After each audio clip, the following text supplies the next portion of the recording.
Pada zaman dahulu, Baginda Raja mengumpulkan semua menteri, perwira, dan panglima di istana. Sudah barang tentu semua perwira, semua menteri, bahkan panglima perang pun menghadap raja satu persatu melaporkan sebagai tanda hadir. Lapor Baginda Raja, saya panglima perang dari kalangan atau golongan manusia, siap mengemban tugas. Kembali ke tempat. Siap, Baginda. Lapor, Bos. Saya panglima dari golongan jin, hadir dan siap mengemban tugas. Kembali ke tempat. Siap, Bos. Lapor, Pak Lek. Saya panglima dari golongan burung, hadir dan siap mengemban tugas. Kembali ke tempat. Siap, Pak Lek.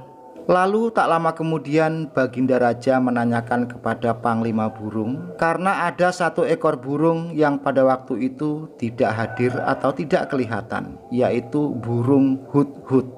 Lantas Baginda Raja menanyakan kepada Panglima Burung, wahai Panglima, sejak awal saya tidak melihat si burung hut-hut, ataukah dia sedang ada kepentingan, atau memang dia adalah golongan orang yang membangkang? Sesungguhnya bila mana burung hut-hut memang sengaja untuk membangkang, saya pun benar-benar akan menghukumnya dan benar-benar akan menyembelihnya. Waduh, sorry Pak Lek, saya pun tidak tahu. Ya mungkin si burung hut-hut lagi ngopi di warung sebelah. Tidak lama kemudian, lalu burung hut-hut pun tampak kelihatan terbang dan hinggap di depan raja sambil menghaturkan perkataan kurang lebih seperti ini. Ampun wahai Paduka, hamba hadir terlambat karena hamba sedang mengamati dan mengawasi kegiatan Raja Balkis yang selama ini kerajaan tersebut sebagai penyembah matahari. Mendengar perkataan atau laporan si burung hut-hut, sontak Raja Sulaiman pun marah seketika. Lalu raja pun masuk ke dalam istana. Tidak lama kemudian raja keluar dan memberikan sepucuk surat kepada si burung hut-hut sembari berkata, wahai burung hut-hut, pada hari ini juga kamu akan saya utus untuk datang ke kerajaan Balkis dan sampaikan kepada sang Baginda Raja bahwa kegiatan untuk menyembah matahari sebaiknya dihentikan mulai sekarang. Namun apabila mana Raja Balkis tersebut menentang dan membangkang, dengan ini pula kerajaan Sulaiman menyatakan perang. Baik Paduka, saya akan melaksanakan perintah Paduka. Lalu burung hut-hut pun bergegas terbang ke arah kerajaan Balkis. Dan surat itu pun dijatuhkan oleh burung hut-hut di depan istana kerajaan Balkis. Lalu penjaga istana pun melihat ada sepucuk surat di depan istana, dan surat itu pun dihaturkan kepada sang raja atau Ratu Balkis. Ratu Balkis pun terkejut setelah membaca dan mengerti apa yang ada dalam surat. Lalu sang ratu pun memanggil seorang nasihat negara, wahai penasihat, pada hari ini saya mendapatkan ultimatum dari Baginda Raja Sulaiman bahwa kita semuanya tidak diperbolehkan untuk menyembah matahari. Dan bila mana kita melanjutkan kegiatan kita sebagaimana biasa, sudah barang tentu kita akan berhadapan dengan pasukan Raja Sulaiman. Untuk ini saya mohon pendapat dan saya pun minta nasihat bagaimana baiknya dan apa yang harus kita lakukan.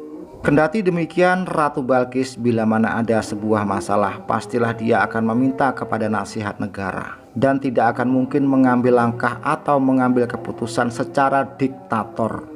Lalu penasihat tersebut menjawab seperti ini, ampun Baginda Ratu, sebaiknya kita pun harus menuruti apa yang dimaksud atau yang diminta oleh Baginda Raja Sulaiman. Karena bila mana pasukan kita berhadapan dengan kerajaan Sulaiman, kita tidak akan mampu. Ketahuilah bahwa kerajaan Sulaiman punya pasukan yang tidak dimiliki oleh kerajaan lain, seperti golongan jin dan golongan burung. Lalu kita beralih pada suasana di kerajaan istana Sulaiman. Pada hari itu, sang baginda Raja Sulaiman mengeluarkan sayembara kepada semua punggawa dan kepada semua pejabat negara Sulaiman. Siapakah di antara kalian yang bisa mengambil singgasana Ratu Balkis? Lalu Jin Ikrit menawarkan diri dan punya usul. Sayalah Paduka. Dan Nabi Sulaiman pun bertanya, kapankah engkau bisa mengambil singgasana sang Ratu Balkis? Saya bisa mengambil singgasana Ratu Balkis sebelum matahari terbenam. Lalu tidak lama kemudian ada seorang yang berilmu atau seorang ahli kitab. Saya Paduka, saya mampu mengambilnya sekarang juga. Butuh waktu berapa lamakah engkau bisa mengambil singgasana Ratu Balkis? Saya bisa mendatangkannya atau mengambilnya sebelum Paduka mengedipkan mata. Mendengar perkataan seperti itu, Nabi Sulaiman tercengang. Dan ternyata singgasana pun sudah ada di dalam kerajaan Sulaiman. Memang pada kitab-kitab sebelumnya diceritakan bahwa Ratu Balkis akan kehilangan singgasananya. Sekarang kita kembali lagi ke kerajaan Balkis. Setelah Ratu Balkis mendengar dan mengindahkan nasihat negara, lalu nasihat tersebut diindahkan dan ditimbang. Kemudian Ratu Balkis pun punya niat atau berkeinginan untuk datang ke kerajaan Sulaiman. Karena di samping itu Ratu Balkis pun telah kehilangan singgasananya, yang mana singgasana di dalam istana Ratu Balkis tiba-tiba tiada atau menghilang. Dengan hilangnya singgasana tersebut, Ratu Balkis pun merasa kehilangan sebuah kewibawaan, dan dia pun terpaksa akhirnya menyerah kepada sang Nabi Sulaiman. Pada hari itu juga Ratu Balkis memutuskan untuk mendatangi kerajaan Sulaiman, dikawal berbagai pujangga dan prajurit negara. Lalu setelah sampai di depan gerbang istana Nabi Sulaiman, dan baginda Raja Sulaiman pun mempersilahkan Ratu Balkis untuk masuk ke dalam istana. Dan Ratu Balkis pun menyingkap pakaiannya setinggi paha. Melihat hal tersebut, baginda Raja Sulaiman tentu terkejut. Kenapakah pakaianmu kamu angkat setinggi itu? Lalu Ratu Balkis tersebut menjawab, bagaimana saya tidak harus mengangkat pakaian saya baginda? Bila mana tidak saya angkat, tentu saja pakaian saya akan basah dengan air yang ada di istana ini. Lalu baginda Sulaiman berkata seperti ini, wahai Ratu, itu bukanlah air, tetapi itu adalah marmer kaca yang menyerupai air. Ratu Balkis pun tercengang, dalam hati pun berkata, ternyata keadaan istana kerajaan Nabi Sulaiman benar-benar megah dan mewah.